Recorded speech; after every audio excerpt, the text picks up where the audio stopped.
In this video, you will see how to use reference planes to help position a stair accurately during its creation. We'll see how to create a U-shaped stair component to span between two levels, and we'll see how to modify type properties of a stair to create a new stair type. The U-shaped stair is a stair that returns through 180 degrees, usually with a landing to facilitate the turn. They're commonly found in multi-story buildings, as their form is an efficient use of space, with the top of one stair finishing adjacent to the start of the next stair.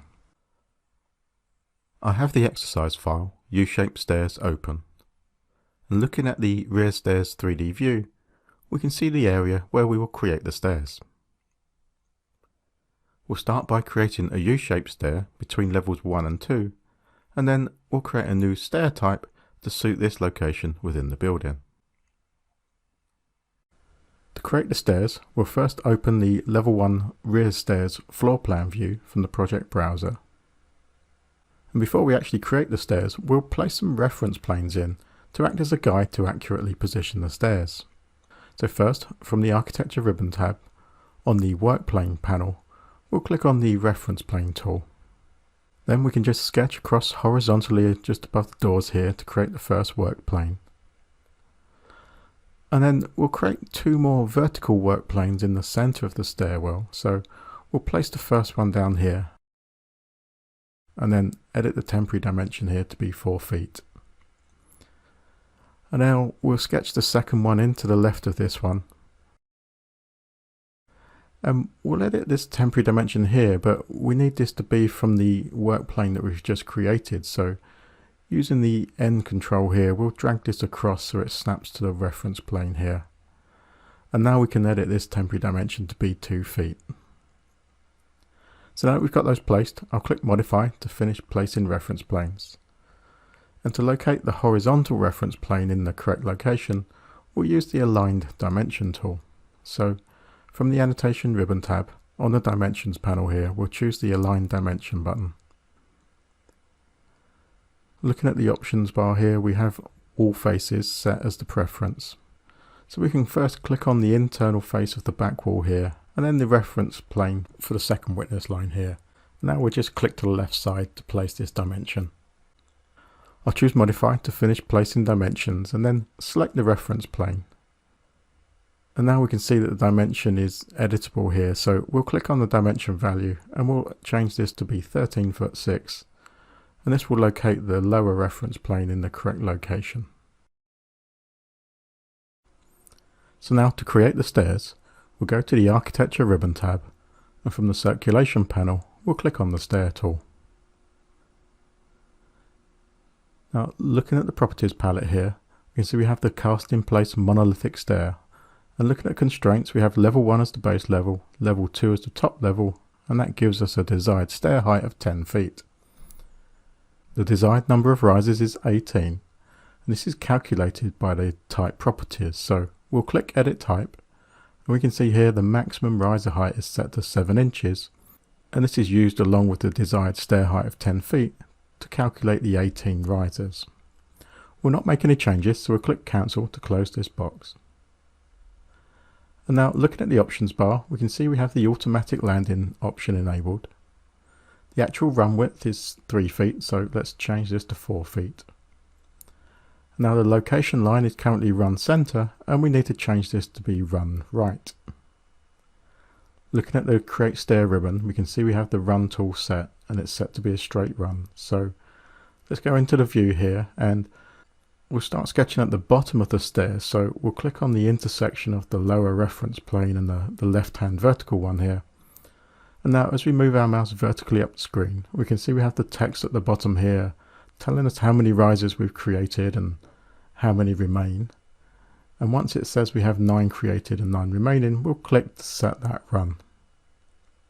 Now to create the U-shaped, we'll go across and turn back on ourselves. So aligning with the right reference plane and the top of the previous run, we'll click on this intersection, and then we'll work our way down until we have all 18 risers created and click to set that.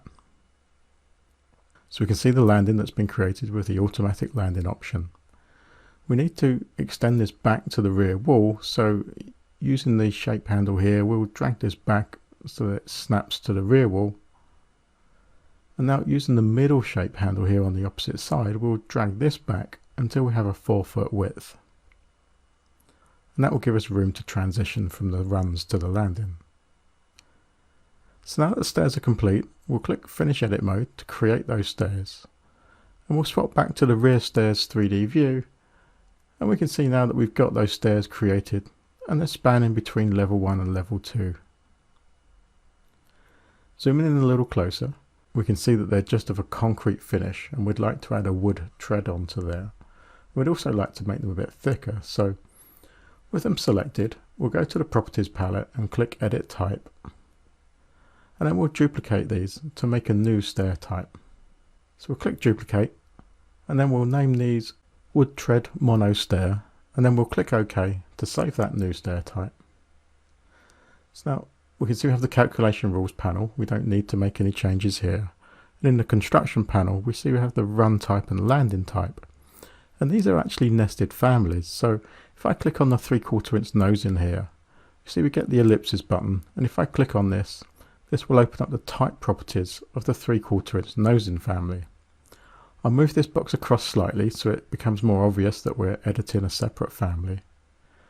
But again, we don't want to edit this one as it may make changes to other stairs, so we'll click Duplicate to create a new run type, and we'll name this 3/4 inch nose in wood finish. We'll click OK to save that new type. Now looking at type parameters, we'll change the structural depth parameter to 6 inches. And now looking further down at the treads panel, we'll check the box to enable the treads. We can see they have a thickness of 1 inch. And there's already a material applied of wood stained, so we don't need to make any more changes. So we'll click OK. And now we can see that 3/4 inch nose in wood finish is assigned as our run type.